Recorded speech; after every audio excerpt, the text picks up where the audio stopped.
Good morning, friends. Good morning, students. In today's class, I will discuss disorders of fatty acid oxidation. Right. So, first of all, I will start with the first disorder, that is our SIDS, also known as sudden infant death syndrome. Right. It is also known as Cribb's death and also known as Scott's death. Right. And moreover, the frequency is 1 in 10,000 births. Right. And the enzyme deficient here is medium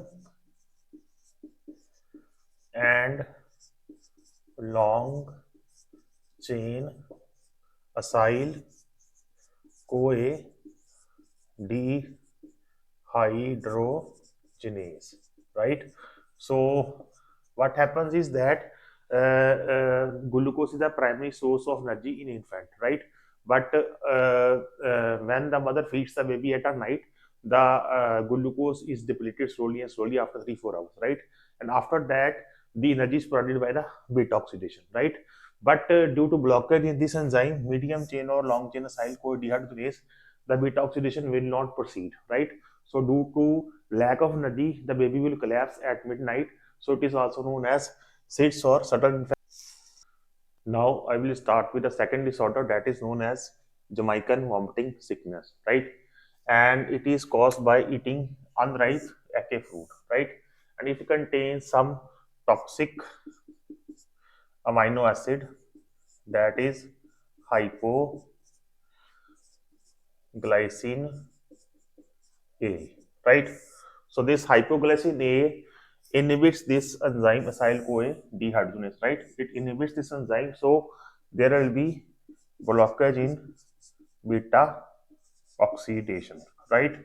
And so the symptoms which are manifested are, number one is that hypoglycemia is there, then vomiting is there, convulsions, coma, and finally death is there, right?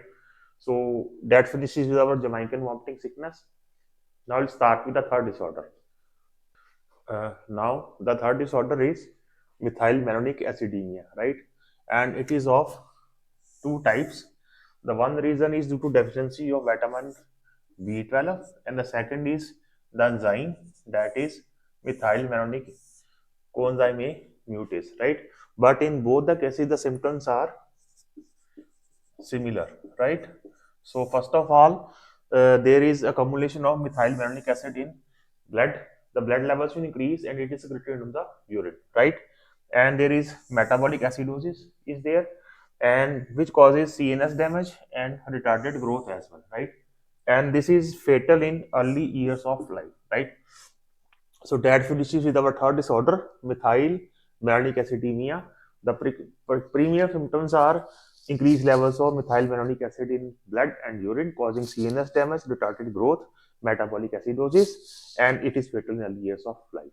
Now we'll start with the fourth disorder. Now the next disorder is Zellweger syndrome, and it has some characteristic features. Is that it is a rare disorder, and there is total absence of peroxisomes in most of the tissues, right? So due to absence of peroxisomes, the long chain fatty acids, they cannot be oxidized, right? So if they are not oxidized, they will accumulate in three major tissues, right? These are our liver, number one, liver. Second is kidney, and third is brain, right? So it is also, since these fatty acids accumulate in liver, kidney, and brain, it is also known as cerebro hepato renal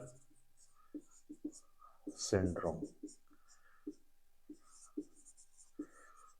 right? So Zellweger syndrome, also known as cerebrohepatorenal syndrome, there is total absence of peroxisomes, so long chain fatty acids are not oxidized, and they accumulate in liver, kidney, and brain, causing cerebrovascular symptoms and also known as cerebrovascular syndrome. Now we start with the next disorder. Now we will start with the last disorder, that is our Refsum disease, right? And it is a severe neurological disorder, right? And the characteristic symptoms are cerebral ataxia and peripheral neuropathy, right? And there is a accumulation of phytanic acid, right? So this is the major culprit. And why? Because normally it contains methyl group at carbon number 3, right? So first of all, it undergoes alpha oxidation, and this carbon is removed as carbon dioxide, right? And then this fatty acid can enter beta oxidation for further breakdown. But due to deficiency of this enzyme, phytanic acid alpha oxidase, this reaction cannot proceed, and this phytanic acid accumulates and its level increase, right? So that is our SM disease. And now coming on to treatment, the treatment is diet deprived of chlorophyll, right? Right? Because chlorophyll contains phytol ring, which contains phytanic acid. So, dip the evil in the bud. If there is no green plants are given, and there is no phytanic acid, and it cannot proceed further, right? So that finishes our SM disease. So please like it and subscribe it and share with your friends. Do prepare well. Thank you. God bless.